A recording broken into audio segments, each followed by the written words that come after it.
Hi, this is Dennis with Second Chance Tackle. Today our pandemic project is going to be putting together another one of these wheels in a bag. And this one happens to be a Penn Levelmatic. It's the 940, but if you have a 920, 30, or 40, they all pretty much follow the same design. And I guess the fellow got started on this and then got stuck on some things, asked if I could put it back together for him. So we're going to do that. Before I get into the bags and pieces and parts, I'm going to do the non-gear side, just because I don't want to take it apart, put it all back together and find out I got a problem on this side. So we're going to just grab the post screws from the outer side plate here, at the risk of some of the other ones falling apart. And we'll just make sure that this is all proper and that all the pieces and parts are where they should be on the non-gear side. So what you want to do if you find yourself in this situation is go out and get the schematic on the web. This is available through mysticparts.com. It shows you the configurations. It tells us in this case that we have a later run version for the real seat on this particular one. And we're working on this side over here, so it'll tell you what to expect on that side. And then we'll certainly get over here and match the pieces and parts up for the pieces in the bag, because we want to make sure that we have all of those in there as well.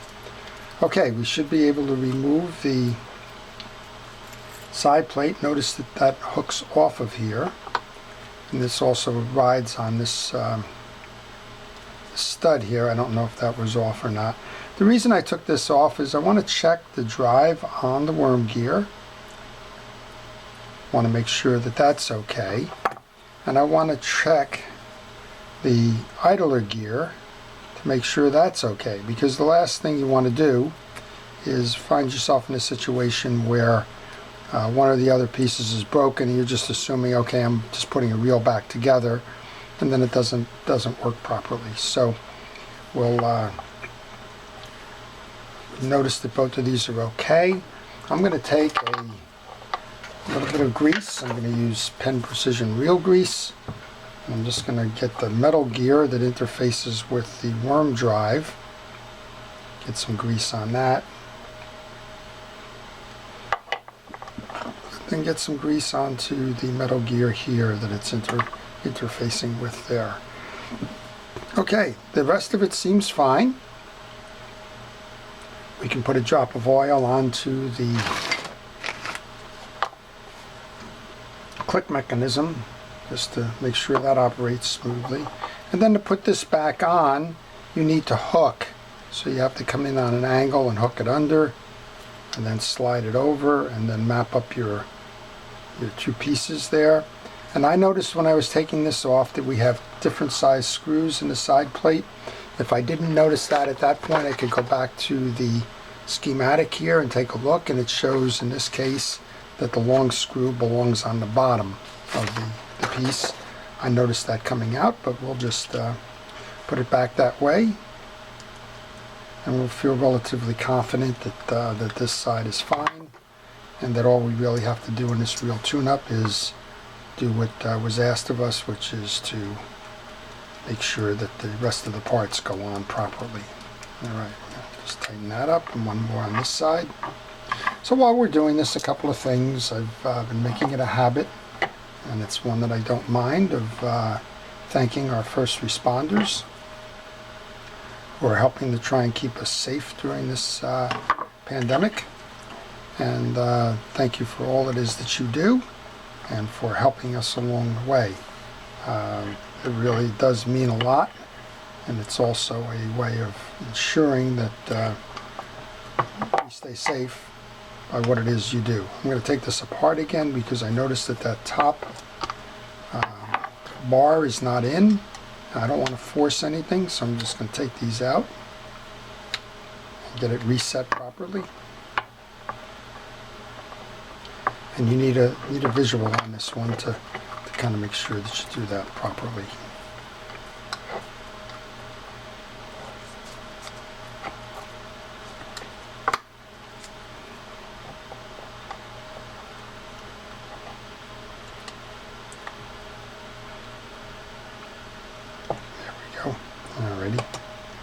Now we're better.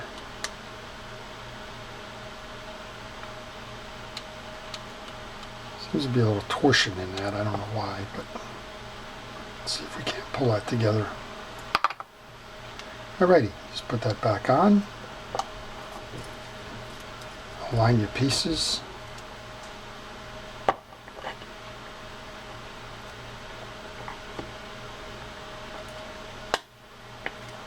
Get that snapped in there. I'm going to put that first one on because I'm holding it with that piece now. There you go. So these are nice reels. These have a lot of fans. They're an American-made round bait caster. Kind of low speed by today's versions in terms of gear ratios, but a nice reel nonetheless. Stood the test of time. I think these have been around for quite some time. They're no longer manufactured.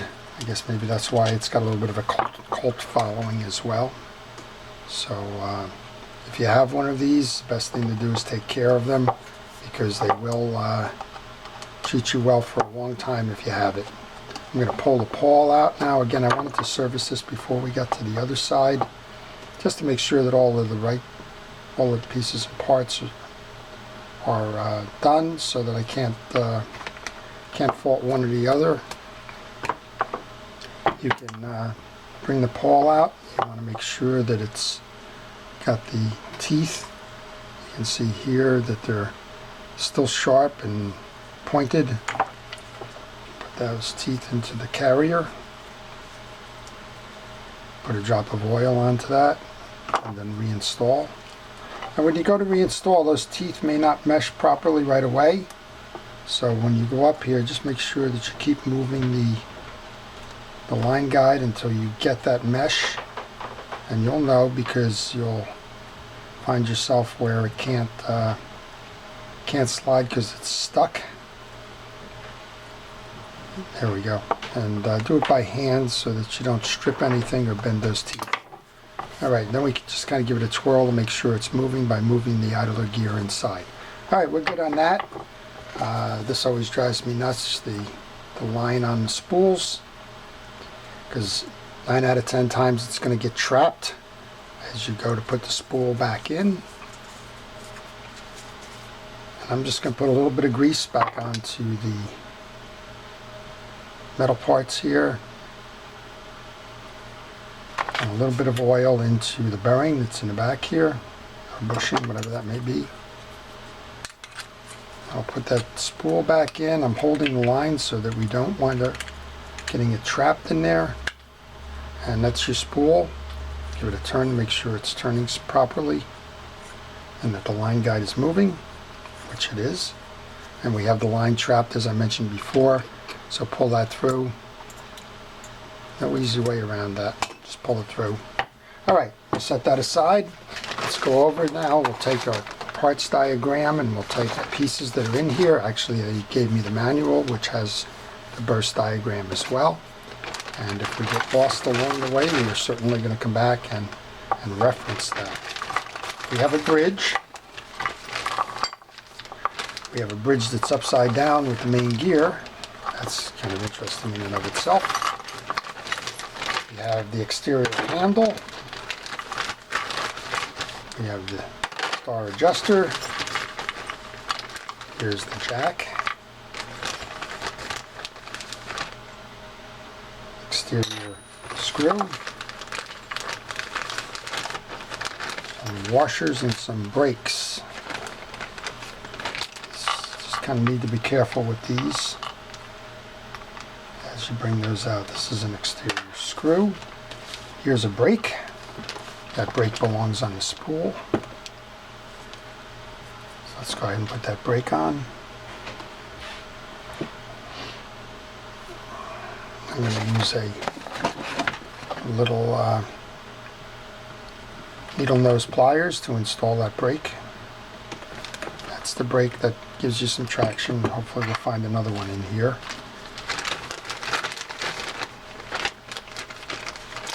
I'm not seeing it, so we'll probably have to go get another one of those. I think I may have one in my parts tray somewhere. Alright, and as I mentioned with this one, we're on backwards, so that doesn't help too much. So let's get this off.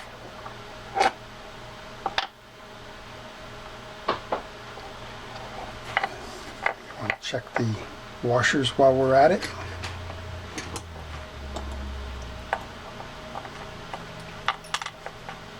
So these are the leather washers.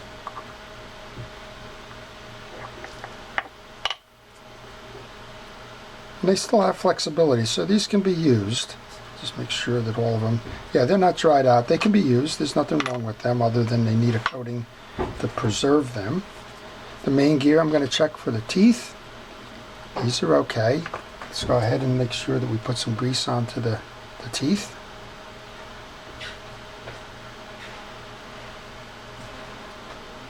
You don't have to get it on every tooth. Just going to stand that up for a moment. Just checking the teeth on the pivot gear as well. They look fine. Pinion gear, I might have said pivot. Okay, so we can insert the main gear the right way. Then I'm going to grab some Cal's Universal Drag Grease for the drags, and you'll notice I have a protective glove on my hand. That becomes a tool with something like this. I want to get a nice amount of grease onto the drag just by dipping it in, and then I want to just make sure I rub it all in to keep the drag washer flexible. One drag washer goes in. You'll notice we have two round washers and one eared washer. So the round washer, it's called a keyed washer. It has two flat sides. That goes in first. We're going to do that again with the drag washer. It'll healthy dose on there. Use your gloved hand to keep the chemicals off your hand. If there was an excess amount on that, wipe it off with a paper towel, but that's the right way. Here's the eared washer, goes next. It has a circle in the center with two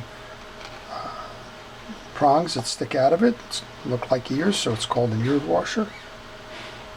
Last one, we'll do it again. We got a good amount on my hand as well here. And again, just make sure it's slippery but not over lubed. If it's anything over lubed, all you're going to be doing is pressing it out when it comes time to make the deal work. Okay, now I need to go to the schematic because I want to see if the washers that we put in there, if we have a cap washer, which we do, it shows one of these. These are tension washers and one up top. Okay, so that's where we have the two. So that one shows us acting as a cap washer, and then we have our main washer across. Next up then is to place the jack, which is our trip lever, behind the yoke here. And I probably should have done that before I put the main gear in or any of that, but let's see if we can't just kind of sneak something behind here to get it started.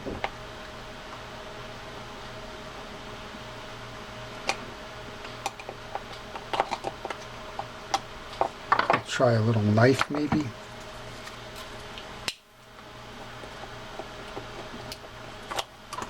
Actually, we can probably push it up this way. Push and pull.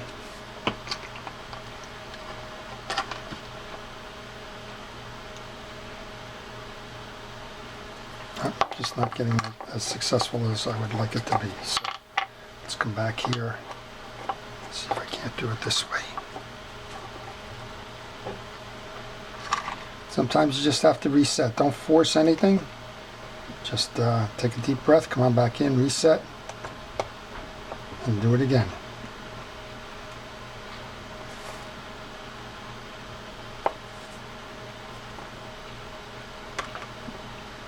There we go. Push that down.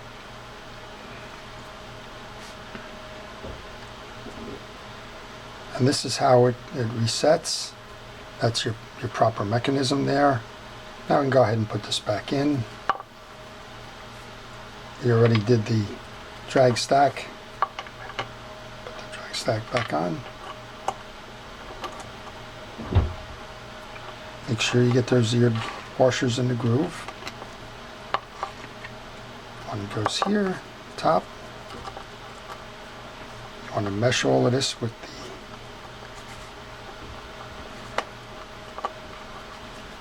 the pinion gear. Now we can give it a twirl, make sure everything is working properly.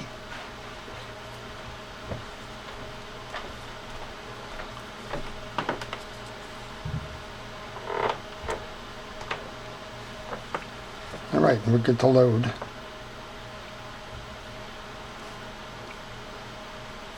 So, once you have that set, we took 2 screws out of here that didn't need to come out.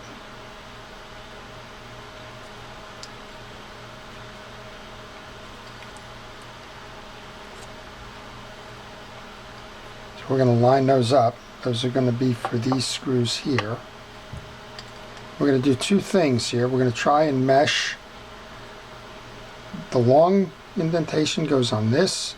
A small indentation goes on that, and then it all lines up with the case. And you got a good visual here. You can see kind of what it is you're trying to do. So you can see here how we have the one in the stud, the one on the rider, and now we want to line both of them up with the case. Sometimes this is where that little prong is going to be helpful. And these are our 2 outer screws for the bridge. One on this side.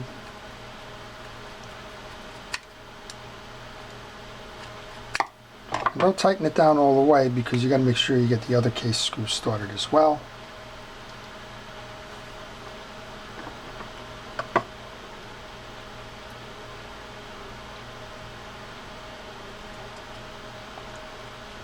And all you need is a little bit of patience, especially with me and small screws. Once you get them both in, you can tighten them both down. We'll be able to do a test here again. Let's drive it down. Make sure it shoots back up. It does, which is wonderful. Okay, and then we have, looks like we have a couple of screws missing here, 2 below. I'm not seeing those in our basket. And we have the 2 side plate screws. So let's just go take a look at what we got below.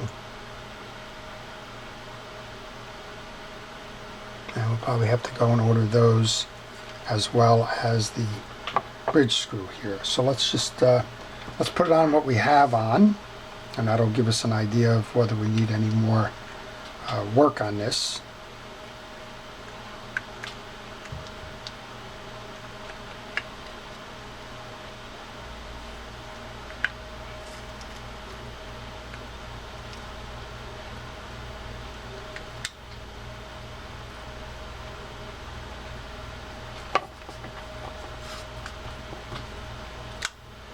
Alright, the case is in, the spool is turning.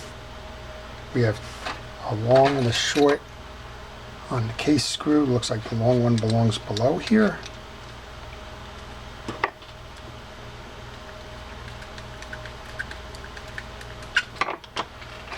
The short one belongs on the top.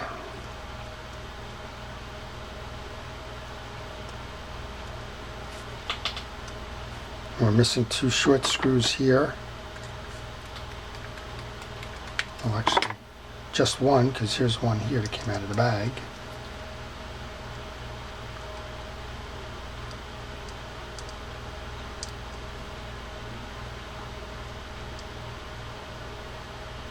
So we're missing 1 screw apparently. I'll have to go get that.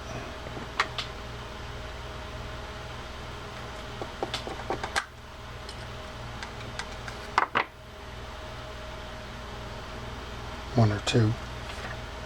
Let's just go ahead and put the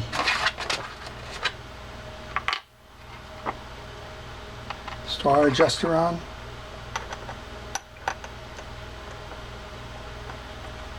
Make sure this turns.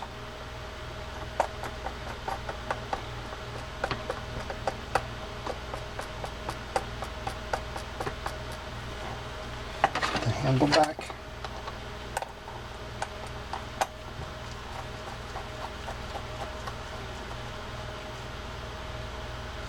It's calling for the second cap washer to go up top.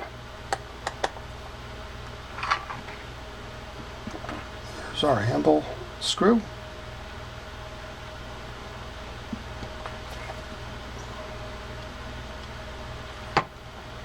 Handle nut.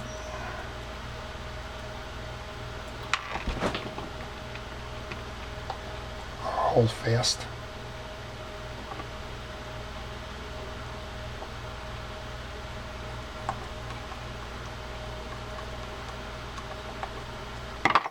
Okay, we'll give it a turn. The reel is doing what the reel should be doing. We're missing a couple of screws. Here we'll make sure that we have the free spool, which we do, and we'll make sure it clicks back to hold.